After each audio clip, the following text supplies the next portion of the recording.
গ্রামীণ হাওড়ায় ধারাবাহিক সমাজসেবামূলক সংস্থার অন্যতম রানীহাটি নেতাজি সমাজসাথী ক্লাব 23শে জানুয়ারি নেতাজির জন্মোৎসব তথা ক্লাবের প্রতিষ্ঠা উৎসব দিয়ে শুরু হয়েছে তাদের বার্ষিক অনুষ্ঠান। সরস্বতী পুজো হয়ে 9ই ফেব্রুয়ারি ছিল কেদারনাথ কুলের স্মৃতি রক্তদান শিবির। ওই রক্তদান শিবিরে 70 জন রক্তদাতা রক্তদান করেন।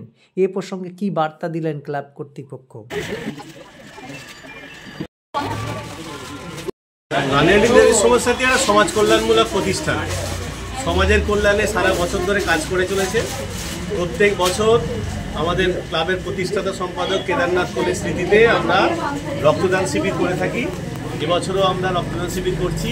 আমাদের সঙ্গে ধন্যবাদ জানাই আর কৃতজ্ঞতা জানাই যারা ইতিমধ্যে অনেকেই আশা করবো আগামী দিনেও তারা আমাদের সঙ্গে এটা খুব সহযোগিতা করবেন, কারণ আমরা জানি রক্তদান মানে জীবনদান, এক ফোঁটা রক্ত মানে জীবন বাঁচাতে পারে।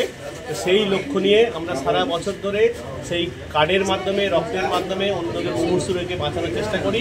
তাই আমাদের এটা একটা সমাজ কল্যাণমূলক কর্মসূচিরই অঙ্গ। 70 পর্যন্ত আমাদের প্রত্যেক বছর থাকে।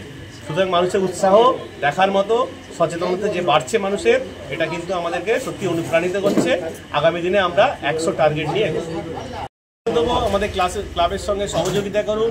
নেতাজির নামে আমাদের ক্লাব, সমাজের সঙ্গে আমরা রয়েছি।